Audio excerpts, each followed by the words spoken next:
ಮಾತನಾಡಬೇಕು. ನನ್ನ ಹೆಸರು ಸುಲೈಮಾನ್. ನಾನು 6ನೆಯ ತರಗತಿಯಲ್ಲಿ ಓದುತ್ತಿದ್ದೇನೆ. ಇವತ್ತು ನಾನು ನಮ್ಮ ನಬಿ ಸಲ್ಲಲ್ಲಾಹು ಅಲೈಹಿ ವಸಲ್ಲಂ ಅವರ ಬಗ್ಗೆ ಒಂದು ಚಿಕ್ಕ ಕಥೆಯನ್ನು ಹೇಳುತ್ತೇನೆ. ಈ ಕಥೆಯಲ್ಲಿ ಏನಾದರೂ ತಪ್ಪಾದರೆ ದಯವಿಟ್ಟು ಕ್ಷಮಿಸಿ. ಒಂದು ಅರಬ್ ದೇಶದಲ್ಲಿ ಒಬ್ಬ ಗಂಡ ಹೆಂಡತಿ ವಾಸಿಸುತ್ತಿದ್ದರು. ಆ ಗಂಡ ಹೆಂಡತಿಯರಿಗೆ 2 ಮಕ್ಕಳಿದ್ದರು.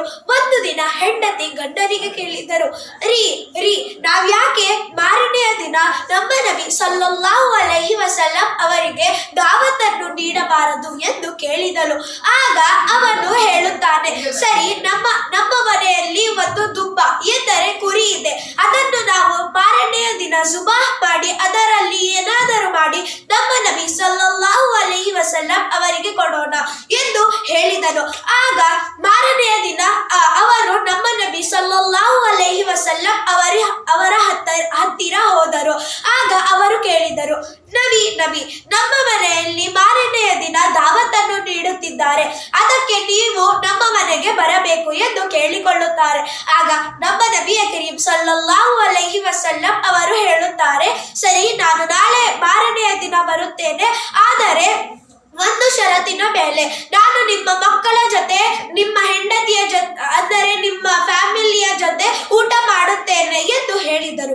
ಆಗ ಅವರು ಸರಿ ಎಂದು ಬಂದರು. ಆಮೇಲೆ ಮಾರನೆಯ ದಿನ ಒಂದು ಕುರಿಯನ್ನು ತಂದರು. ಆ ಕುರಿಯನ್ನು ಜುಬಾಹ್ ಮಾಡಿದರು ಅಲ್ಲಾಹನ ಹೆಸರಿನ ಮೇಲೆ.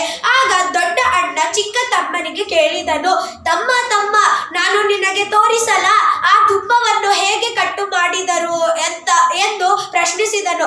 ಆಗ ತಮ್ಮ, ಸರಿ ಅಣ್ಣ, ನನಗೆ ತೋರಿಸು ಎಂದು ಹೇಳಿದನು. ಆಗ ಅವನು ಚೂಪಾದ ಚೂರಿಯನ್ನು ತಗೊಂಡು ಅವನ ಕತ್ತಿನ ಮೇಲೆ ಇಟ್ಟು ಬಿಟ್ಟನು. ಆಗಲೇ ಅವನ ಸಾವು ಆಯಿತು ಅಲ್ಲೇ. ಆಮೇಲೆ ಅವನು ಜೋರಾಗಿ ಕಿರಿಚಿದ. ಆಗ ಅವನು ಕಿರಿಚಿದ ಶಬ್ದವನ್ನು ಕೇಳಿದ ಅವಳಮ್ಮ ಓಡಿ ಬಂದಳು. ಆಗ ಕೆಳಗೆ ನೋಡಿದಾಗ ರಕ್ತ ಸುರಿತಿತ್ತು. ಆಗ ಅವಳು ಜೋರಾಗಿ ಕಿರಿಚಿ ಅವನಿಗೆ ಹೊಡೆಯಲು ಪ್ರಾರಂಭಿಸಿದಳು. ಅವನು ಭಯಪಟ್ಟು, ಎಲ್ಲಿ ನಮ್ಮ ಅಪ್ಪ ಅಮ್ಮ ನನಗೆ ತುಂಬಾ ಹೊಡೆದು ಬಿಡುತ್ತಾರೆ ಎಂದು ಬಾಳೆ ಮೇಲೆ ಹೋಗಿ ಅವನು ಜಾರಿ ಅವನ ಪ್ರಾಣವನ್ನು ಕೊಟ್ಟು ಬಿಟ್ಟನು.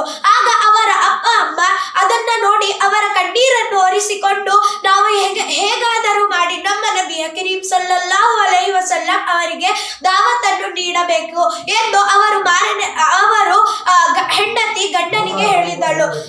ಹೋಗಿ ನಮ್ಮ ನಬಿ ಸಲ್ಲಲ್ಲಾಹು ಅಲೈಹಿ ವಸಲ್ಲಂ ಅವರಿಗೆ ದಾವತನ್ನು ಕರೆಯಿರಿ, ನಾನು ಈ ಇಬ್ಬರು ಮಕ್ಕಳನ್ನು ಕೋಟೆಯಲ್ಲಿ ಇಡುತ್ತೇನೆ ಎಂದು ಹೇಳಿದಳು. ಆಗ ಅವರು ಹೋಗುತ್ತಾರೆ. ನಮ್ಮ ನಬಿ ಸಲ್ಲಲ್ಲಾಹು ಅಲೈಹಿ ವಸಲ್ಲಂ ಅವರ ಮನೆ ಒಳಗೆ ಕಾಲಿಡುತ್ತಾರೆ. ಆಮೇಲೆ ದಸ್ತರ್ಖಾನನ್ನು ಕೆಳಗಡೆ ಹಾಸುತ್ತಾರೆ. ಆಗ ಅವರು ಕೂತಿಕೊಳ್ಳುತ್ತಾರೆ. ಆವಾಗ ನಮ್ಮ ನಬಿ ಸಲ್ಲಲ್ಲಾಹು ಅಲೈಹಿ ವಸಲ್ಲಂ ಕೇಳುತ್ತಾರೆ, ನಿಮ್ಮ 2 ಮಕ್ಕಳು ಎಲ್ಲಿ ಎಂದು ಪ್ರಶ್ನಿಸುತ್ತಾರೆ.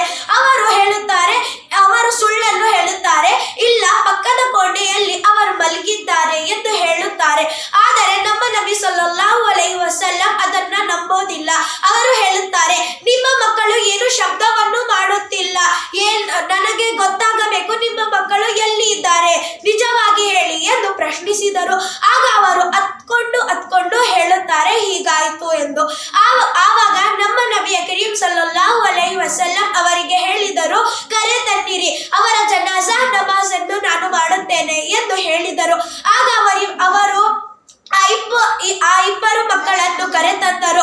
ಆಮೇಲೆ ಅವರು ಹೇಳಿದರು, ನಾನು ಅಲ್ಲಾಹ್ವಿನ ಹತ್ತಿರ ನಾನು ಬೇಡಿಕೊಳ್ಳುತ್ತೇನೆ, ಇವರಿಬ್ಬರು ಮತ್ತೆ ಜೀವಂತವಾಗಬೇಕು ಎಂದು ಹೇಳುತ್ತಾರೆ.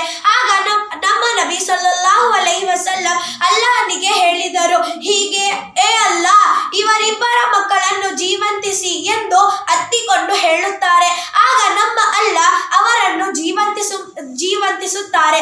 ಆಮೇಲೆ ಅವರ ದಾವತನ್ನು ಅವರು ಆರಹಿಸುತ್ತಾರೆ. ಈ ಕಥೆಯಿಂದ ನಮಗೆ ಏನು ತಿಳಿದು ಬರುತ್ತಂದರೆ, ನಮ್ಮ ದೇವರು ಯಾವಾಗಲೂ ನಮಗೆ ಕೈಯನ್ನು ಕೊಡುವುದಿಲ್ಲ. ಯಾವತ್ತಿಗೂ ನಮ್ಮ ದೇವರು ನಮ್ಮ ಜೊತೆಯೇ ಇರುತ್ತಾರೆ. ಯಾವತ್ತೂ ನಾವು ನಮ್ಮ ದೇವರ ಮೇಲೆ ಸಂಶಯ ಪಡಬಾರದು. ಜಜಾಕಲ್ಲಾಹು ಖೈರ. ಇದರಲ್ಲಿ ಏನಾದರೂ ತಪ್ಪಾದರೆ ದಯವಿಟ್ಟು ಕ್ಷಮಿಸಿ.